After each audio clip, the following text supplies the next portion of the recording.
আগে কারেন্টের সমস্যাটা দেখি। ভিডিওর সাথে সব মানে আলোচনা করে ডিপার্টমেন্টে কইছিল এটা তুলিয়া দিব। তারা তো স্যার আজকে কোন জায়গা বা কোন বিষয়টা ভিজিট করলেন আর ভিজিট করে কি কি দেখছেন? ধন্যবাদ মিডিয়া বন্ধুদেরকে। আর এটা অনেক দীর্ঘদিন ধরে আমাদের কাছে একটা প্রবলেম নিয়ে এলাকার জনগণ আমাদের কাছে এসেছিল যে এখানে ইলেকট্রিসিটির প্রবলেম রয়েছে, সঙ্গে রাস্তাঘাটেরও প্রবলেম রয়েছে, যে কারণে এখানের যারা বাসিন্দা তাদের আসা যাওয়া করতে অনেক অসুবিধা হয়। সেই সঙ্গে এখানে যে ইলেকট্রিসিটির লাইন রয়েছে অনেকটা খুঁটি এখানে ভেঙে পড়ে গিয়েছে, আর সেই সঙ্গে যে ইলেকট্রিসিটির যে কারেন্টের যে ভোল্টেজ অনেক কম।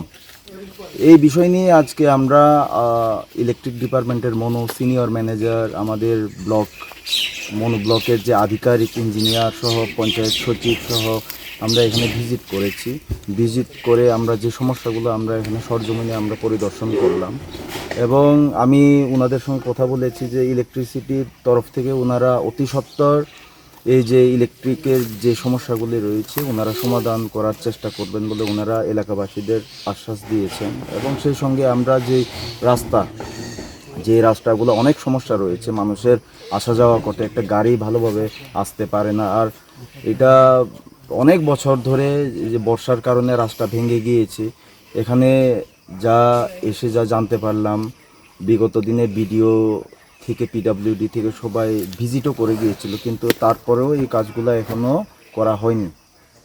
আমি ইঞ্জিনিয়ার সাহেবের সঙ্গে কথা বলেছি, ওনারাও দেখবেন যে কিভাবে এটা তাড়াতাড়ি এই রাস্তাটা সলিউশন করা যায়। আর আমি ডিজাস্টার ম্যানেজমেন্টের থেকেও চেষ্টা করব যে যেহেতু বর্ষার কারণে এই রাস্তাটা ভেঙে গিয়েছে, এটা ডিজাস্টার ম্যানেজমেন্ট থেকে করার কথা আমি যতটুকু আমি জানি।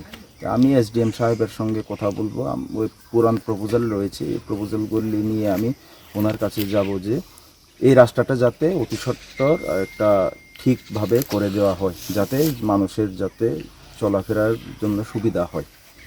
তো এই পাড়ার নাম হচ্ছে গিয়ে নিত্যা কুমার পাড়া, এবং এইদিকে অনেকটা পাড়া রয়েছে, বাসনা পাড়া রয়েছে। এটা 48 করমছড়া বিধানসভার অন্তর্গত সাউথ ধুমাছড়া ভিসি। ধন্যবাদ।